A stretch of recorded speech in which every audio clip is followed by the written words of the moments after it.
Yeah, the changes in the military, and like all this stuff, it changed when it had to change for practical reasons. Women had served in the military, particularly during wars, and of course women had been nurses under fire, taken prisoner of war, in World War II certainly, and then after.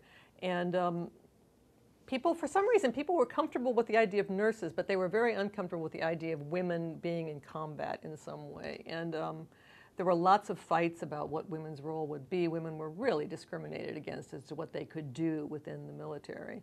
And even as we went into this period of huge change, after the changes, there were still rules that said women could not serve in combat positions, which most people in the country really supported. And it was just this huge big deal. It was hard on the women in the military in the sense that most of the jobs, I mean, this is the military, for heaven's sake. That's what they're there for. They are combat positions.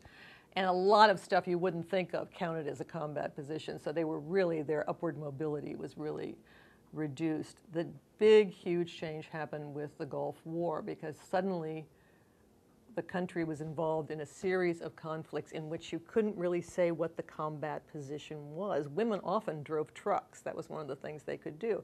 Suddenly, you're in Iraq, driving a truck is a combat position. And suddenly you have all these women being killed, women being taken prisoner, all the things that happen to guys tend to happen to women now. And the country just sort of has rolled with it. I've not seen, one uprising of, oh my God, a woman was killed in combat. How could this happen? And I think those women warriors, so to speak, really resent coming home as opposed to a man who's seen as a war hero.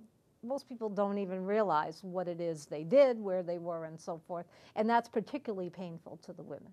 Yeah, and it's also, once again, we got the child issue. Many of these women are single mothers, or they have husbands who are also in the military. And the Army has been very slow in dealing with what happens to the kids when their mother is suddenly shipped overseas. This excerpt is brought to you by the Massachusetts School of Law, the leader of reform in legal education and a leader in multimedia education for the public. To view the full interview and for a full listing of MSL's programs, log on to mslaw.edu.